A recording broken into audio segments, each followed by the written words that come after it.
Hello friends, तो आइए biology के कुछ इंपॉर्टेंट क्वेश्चन करते हैं। फर्स्ट क्वेश्चन है, पराग कणों को लंबे समय तक सुरक्षित रखने की तकनीक क्या कहलाती है? पराग कणों को लंबे समय तक सुरक्षित रखने की तकनीक क्रायोप्रिजर्वेशन कहलाती है।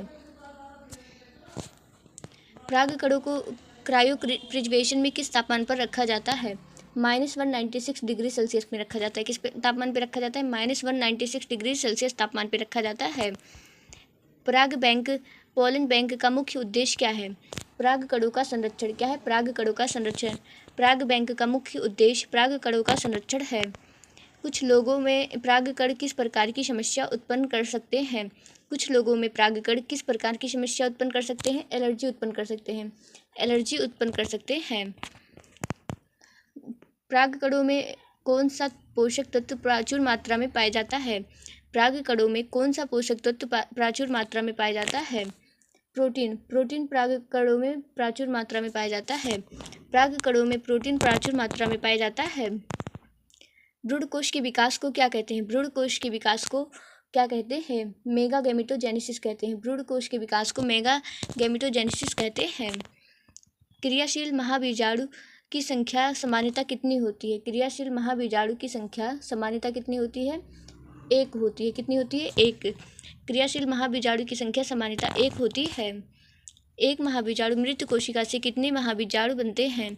एक महाबीजाणु मृत कोशिका से कितने महाबीजाणु बनते हैं? चार बनते हैं। कितने बनते हैं? 4। अधिकांश आवृत बीजियों में भ्रूणकोश किस प्रकार का होता है? अधिकांश आवृत बीजियों में भ्रूणकोश किस प्रकार होता है? मोनोस्पोरिक होता है। मोनोस्पोरिक होता है।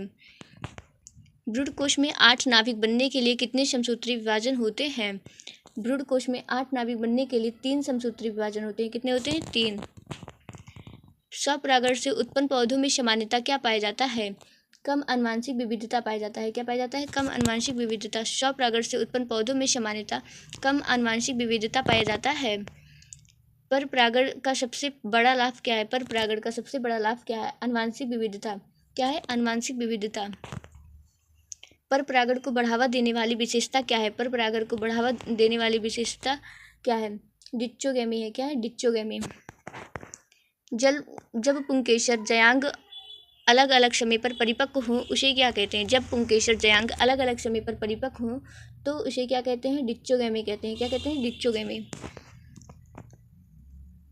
हिरकोगेमी का संबंध किससे है?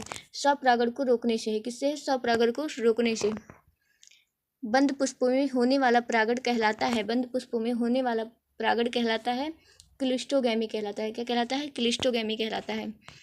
क्लिस्टोगेमी पुष्पों का प्रमुख लाभ क्या है? क्लिस्टोगेमी पुष्पों का प्रमुख लाभ क्या है? निश्चित स्वपरागण है। क्या है? निश्चित स्वपरागण। वायु पर परागित पुष्प सामान्यतः कैसे होते हैं? वायु पर परागित पुष्प सामान्यतः छोटे व आकर्षणहीन होते हैं। वायु पर परागित पुष्प सामान्यतः छोटे व आकर्षणहीन होते हैं। कीट पर परागित पुष्पों में सामान्यतः क्या पाया जाता है? मधुर रस पाया जाता है। क्या पाया जाता है? मधुर रस पाया जाता है। कीट पर परागित पुष्पों में सामान्यतः क्या पाया जाता है? मधुर रस पाया जाता है। जल पर परागण का उदाहरण कौन सा पौधा है? बेलिस्नेरिया है। क्या है? बेलिस्नेरिया। जल पर परागण का उदाहरण बेलिस्नेरिया है। बेलिस्नेरिया में परागण किस माध्यम से होता है? जल की सतह से। किससे होता है? जल की सतह से होता है। बेलिस्नेरिया में परागण जल की सतह से होता है। पक्षियों द्वारा परागण को ऑरिन्थोफिली कहते हैं। ऑरिन्थोफिली कहते हैं। क्या कहते हैं? ऑरिन्थोफिली। पुष्पीय पौधों में पक्षियों द्वारा परागण को ऑरिन्थोफिली कहते हैं। चमगादड़ों द्वारा परागण को क्या कहते हैं? चिरोपिट्रोफिली कहते हैं। चमगादड़ों द्वारा परागण को चिरोपिट्रोफिली कहते हैं। परागण के बाद बीजांड में कौन सी प्रक्रिया होती है? परागण के बाद बीजांड में कौन सी प्रक्रिया होती है? निषेचन होता है। क्या होता है? निषेचन। परागण के बाद बीजांड में निषेचन होता है। निषेचन के बाद प्रतिपाद कोशिकाएं सामान्यतः क्या हो जाती हैं? नष्ट हो जाती हैं। क्या हो जाती हैं? नष्ट हो जाती हैं। निषेचन के बाद क्रियाएं क्या हो जाती हैं? निषेचन के बाद क्रियाएं नष्ट हो जाती हैं। क्या हो जाती हैं? नष्ट हो जाती हैं। नारियल का खाने योग्य भाग मुख्यतः क्या है? नारियल का खाने योग्य भाग मुख्यतः भ्रूणपोष एंडोस्पर्म है। क्या है? भ्रूणपोष। नारियल का खाने योग्य भाग भ्रूणपोष है।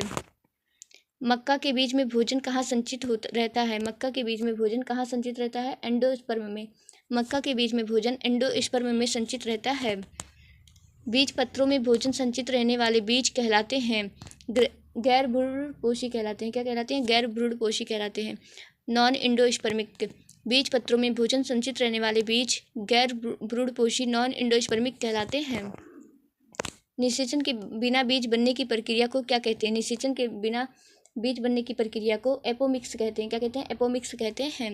निषेचन के बिना बीज बनने की प्रक्रिया को एपोमिक्स कहते हैं। Thanks for watching. ऐसे वीडियो के लिए चैनल को सब्सक्राइब करें। वीडियो कैसा लगा कमेंट में जरूर बताएं। वीडियो को लाइक और शेयर करना मत भूलना। Thank you.